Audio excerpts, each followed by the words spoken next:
Bonjour,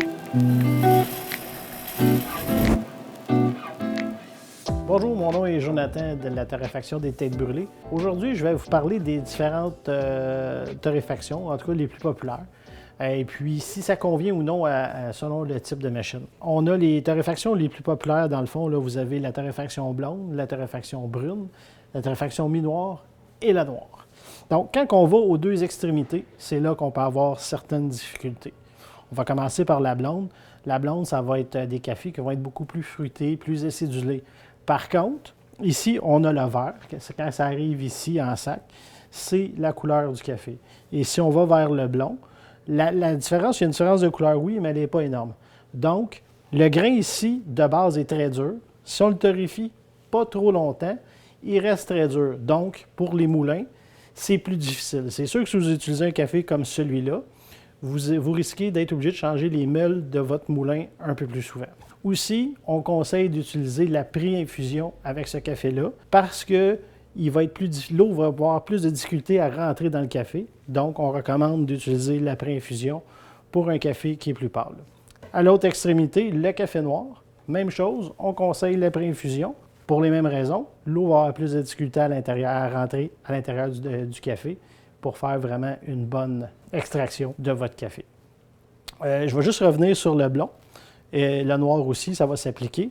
Le blond, on travaille avec des températures un peu plus élevées dans la machine manuelle pour aller chercher des goûts qui sont supérieurs. Au contraire, le café noir, on va travailler avec des températures qui sont plus basses. On va parler d'un changement peut-être de 1, 2, 3 degrés dans les deux cas. Pour revenir à nos deux cafés ici du centre, qui est notre café brun et le mi-noir, ils vont convenir à peu près à n'importe quel type de machine. Ils ne sont pas dommageables pour les moulins. Il n'y a aucun problème. Les moulins vont supporter ces cafés-là de très belle façon. Au niveau du goût, c'est sûr que le brun, on peut aller retrouver encore là des notes un peu plus fruitées, un peu plus acidulées, beaucoup moins acidulées, mais le goût du fruit peut être toujours présent. Mi-noir, on perd le goût du fruit, on va vraiment trouver un café plus corsé. Ce n'est pas un café qui va être normalement amer, tout dépendant si on veut, de l'agencement des cafés. C'est sûr que s'il y a un café robuste à l'intérieur, ça peut venir augmenter l'amertume du café. C'est les principales torréfactions avec lesquelles les torréfacteurs travaillent habituellement. Je ne dis pas qu'il n'y a pas d'autres façons. Il y a des torréfactions, ils appellent ça du flash roast, il y a de la torréfaction lente. Il y a plusieurs types de torréfaction. Il y en a qui vont travailler en réfraction de chaleur, d'autres, c'est des torréfacteurs plus réguliers. Il n'y a pas de solution miracle, puis ça va affecter le goût, peu importe la façon qu'on le torréfie. Il y a des grandes chaînes qui utilisent des genres de gros fours micro-ondes qui détruisent les arômes du café, puis qui vont aller en rajouter après. Donc, si vous voyez des files d'attente dans certains restaurants le matin, ça peut être le cas. C'est des cafés qu'on rajoute des arômes parce qu'on a complètement détruit le café. Par contre, ça va beaucoup plus vite.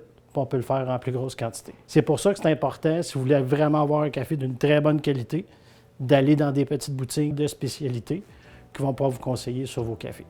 Si vous avez des questions sur le café, je vous invite à visiter notre site web torréfactiondestêtesbrûlées.com. Sur ce, je vous souhaite un bon café.